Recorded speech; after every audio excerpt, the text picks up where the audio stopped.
Yes students, आज हम अपनी नई वीडियो लेके आए हैं। Class 7 physics chapter electric current and it's effect.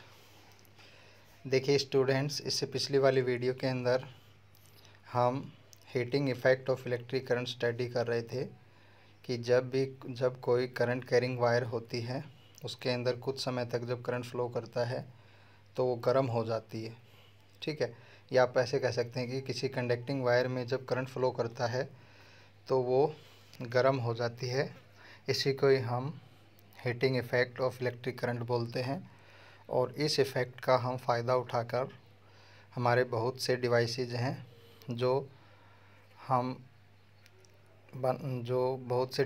हैं जो हमारे इसी फिनोमिना पर काम करते हैं। ठीक है, जैसे कि आपकी इलेक्ट्रिक रोड है, हीटर है, प्रेस है। ठीक है, तो ये हमारा करंट का हीटिंग इफ़ेक्ट है वो शो करते हैं।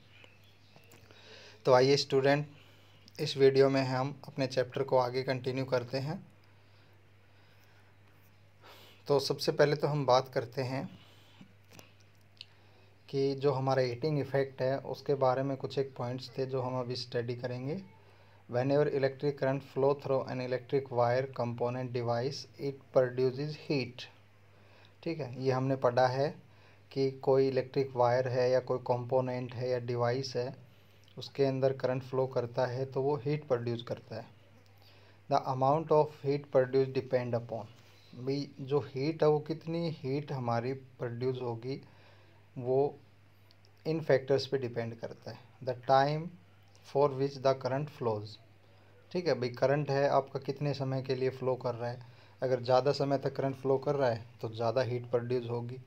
ठीक है, the amount of current phloem, कितना करंट है वो फ़्लो कर रहा है। मान लीजिए करंट का मैग्नीट्यूड कम है तो कम हीट प्रोड्यूस होगी, करंट का मैग्नीट्यूड ज़्यादा है तो ज़्यादा हीट प्रोड्यूस होगी। तीसरा है the nature of material of the wire component device, कि जो वायर है या कंपोनेंट है, डिवाइस है, ठीक है, उसका नेचर क्या है, वो किस मटेरियल का बना हुआ है।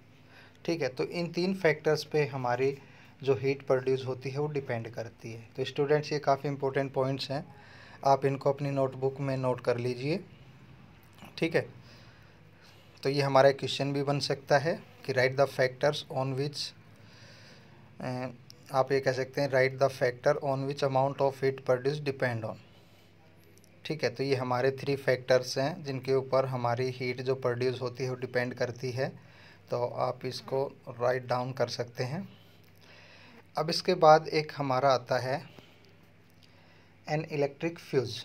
देखिए स्टूडेंट्स, आप लोगों ने अपने घरों में देखा होगा या कभी अपने जो बड़े बूढ़े हैं उनसे सुना भी होगा कि हमारे घर का फ्यूज़ उड़ गया। ठीक है, और जैसे ही हम ऐसा बोलते हैं कि हमारे घर का फ्यूज़ उड़ गया तो हमारे पूरे घर की लाइट है वो चली जाती है। ठीक है, तो फ्यूज़ एक सेफ्टी डिवाइस होता है जो हमारे घर के सर्किट को, ठीक है, ख़राब होने से बचाता है। एक्स्ट्रा करंट फ्लो होने से जो हमारी वायर्स हैं वो ख़राब हो सकती हैं, जल सकती हैं, उससे बचाता है। ठीक है, तो देखिए हम पढ़ते हैं क्या है ये। In case the electric supply of your room और home is suddenly put off and you realize that all other house in the neighboring are getting the electric supply। ठीक है, देखिए स्टूडेंट, आपने कभी ऐसा देखा होगा कि आपके कमरे की लाइट है वो तुरंत चली जाती है और आप ये रियलाइज़ करते हैं या देखते हैं कि जो दूसरे घर हैं हमारे पड़ोस में वहाँ पर लाइट आई हुई है। तो the first thing that come the mind of an elder और an electrician is that fuse has blown off. तो हमारे जो बड़े हैं या जब हम इलेक्ट्रीशियन को बुलाते हैं तो उसके दिमाग में एक ही बात आती है कि भाई इस घर का फ्यूज़ उड़ गया है। ठीक है, तो do you know what is a fuse, क्या आप जानते हो फ्यूज़ क्या होता है। In this paragraph we will learn about the structure and working of a fuse. इस पैराग्राफ में हम पढ़ेंगे फ्यूज़ है उसकी स्ट्रक्चर क्या होती है, बनावट कैसी होती है और ये कैसे काम करता है। तो देखिए, एक common fuse is a thin and small piece of wire. अगर हम कॉमन फ्यूज़ की बात करें जो सामान्यतः हम यूज़ करते हैं तो वो एक पतली और छोटी वायर होती है, ठीक है, एक पतला छोटा वायर का टुकड़ा होता है, मेड अप ऑफ टिन और an alloy of tin and copper. देखिए स्टूडेंट, ये काफ़ी इंपॉर्टेंट है, ठीक है, टिन और कॉपर से मिलकर बना होता है, ठीक है। कई बार ये पूछ लिया जाता है कि फ्यूज़ वायर है वो किस मटेरियल की बनी होती है, तो टिन और अलॉय, टिन और कॉपर को मिला के बनाया जाता है, ठीक है। तो ये कैसे होता है, जैसे मान लीजिए एक स्क्रू यहाँ पे है और एक स्क्रू यहाँ पे है, तो यहाँ पर ऐसे वायर लगाई जाती है, तो ये हमारी फ्यूज़ वायर होती है, फ्यूज़ वायर जो कि हमारी टिन और कॉपर की बनी हुई होती है, ठीक है। और फ्यूज़ वायर का ये जो फ्यूज़ वायर, ये हमारी मान लीजिए कॉपर वायर है हमारे घर में, ठीक है, और ये जो हमने फ्यूज़ वायर लगाई ना, ये कॉपर और टिन की है, तो इसका मेल्टिंग पॉइंट है वो कॉपर से लो होता है, ठीक है। अगर थोड़ा सा भी करंट है, एक लिमिट से थोड़ा सा भी ऊपर अगर करंट फ्लो करना शुरू कर देता है, तो ये कॉपर वायर से पहले पिघल के टूट जाती है। तो जैसे ही टूटेगी तो हमारा जो इलेक्ट्रिक सर्किट है उसका पाथ है वो टूट जाएगा, ठीक है। तो पाथ टूटने से हमारी हम आगे जो डिवाइसेज हैं उनके अंदर एक्स्ट्रा करंट फ्लो नहीं कर पाएगा, अपने घर में एक्स्ट्रा करंट फ्लो नहीं कर पाएगा, जिससे हमारे बाकी के डिवाइसेज हैं वो बिल्कुल सेफ़ रहेंगे, ठीक है। तो दो स्क्रू के बीच में फिट किया जाता है।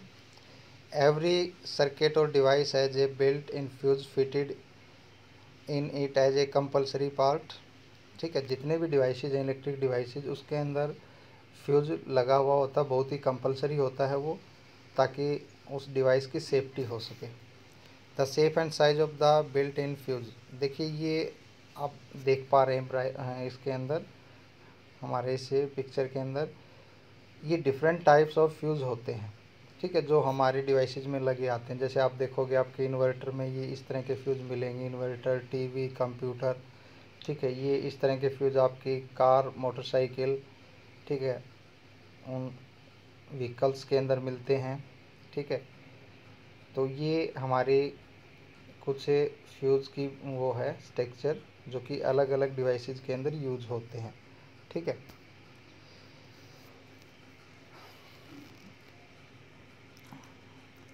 The device is different than the ceramic based fuse used in main circuits.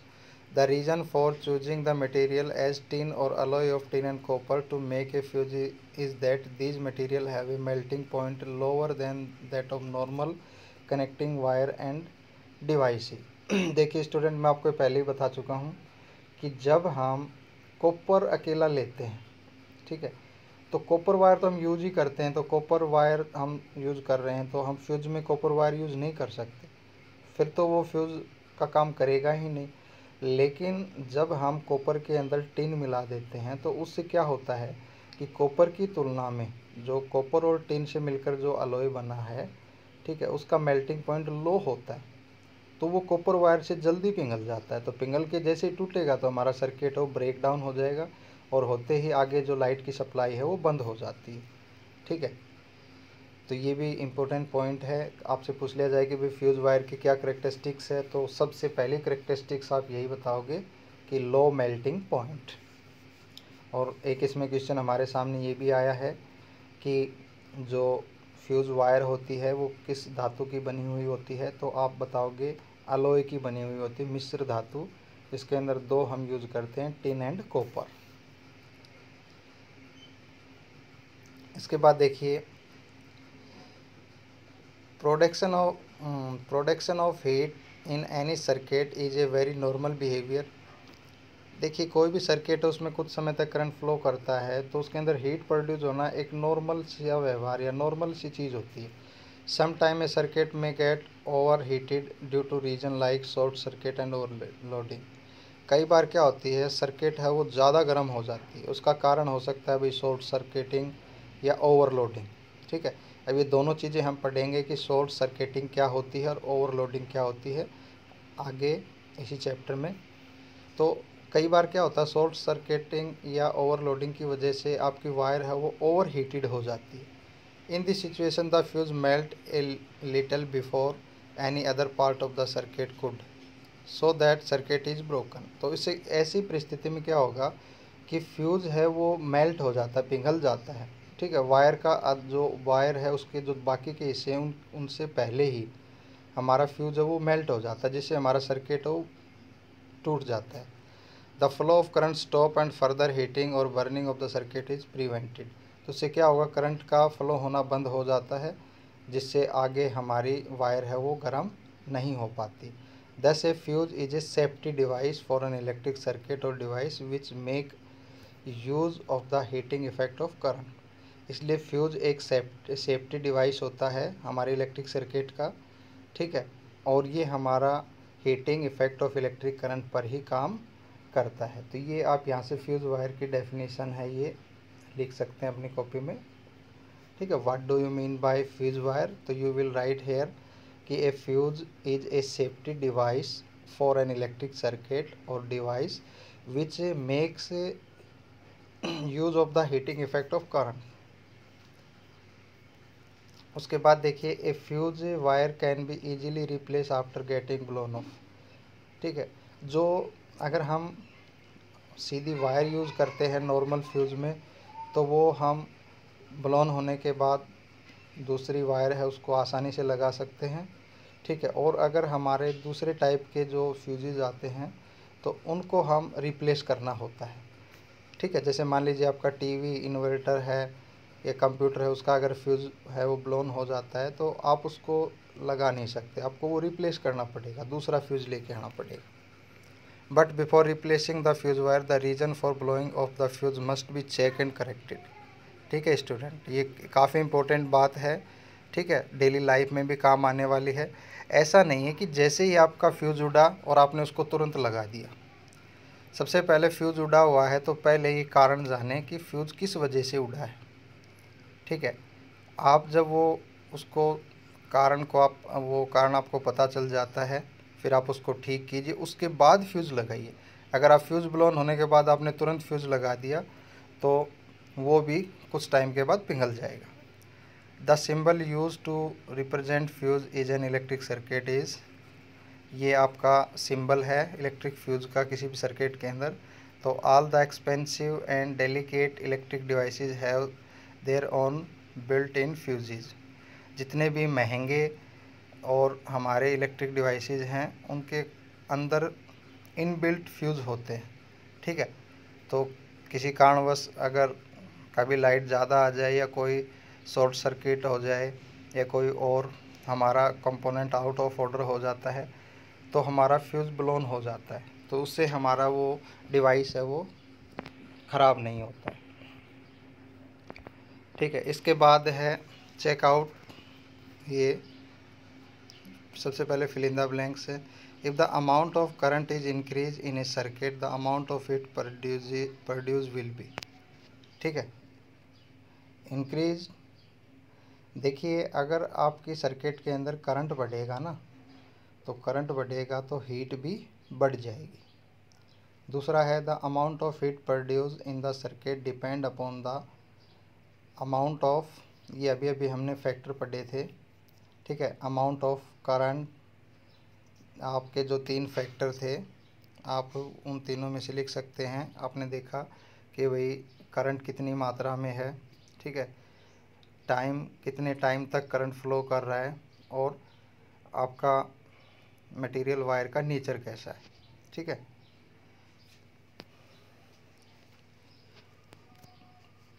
तो यहाँ पे डिपेंड अपॉन द, यहाँ पे आप लिखेंगे कि amount of heat produce and the amount of current for which it flows. Fill in the blanks is a safety device made up of tin और an alloy of tin and copper. एक safety device जो tin या alloy tin और copper से बनता है, तो अभी अभी हमने पढ़ा that is fuse. State the 3 factor on which the amount of heat produce in A circuit depend. तो स्टूडेंट ये आपके बिल्कुल मैंने आपको स्टार्टिंग में कराए थे, यहाँ से आप इस क्वेश्चन को कंप्लीट कर सकते हैं। The amount of heat produce depend upon the time of which current flows, the amount of current phloem and the nature of material of the wire component और डिवाइस। ये 3 फैक्टर हमारे हो जाएंगे। तो आप इन फिल इन द ब्लैंक्स और ये जो हमारा क्वेश्चन है इसको अपनी नोटबुक में नोट करें। तो स्टूडेंट आज के लिए इतना ही। नेक्स्ट वीडियो में हम आगे अपना कंटिन्यू करेंगे। तो जो हमारी ये चेक पॉइंट 2 है फॉर्मेटिव असेसमेंट, इसके 1 और 2 क्वेश्चन इनको आप अपनी कॉपी में राइट डाउन कर लें। ओके स्टूडेंट्स, वीडियो को लाइक करें, शेयर करें। अभी तक अगर आप लोगों ने हमारा चैनल सब्सक्राइब नहीं किया है तो इसको सब्सक्राइब करें। मिलते हैं आपको नेक्स्ट वीडियो में। Okay, thank you.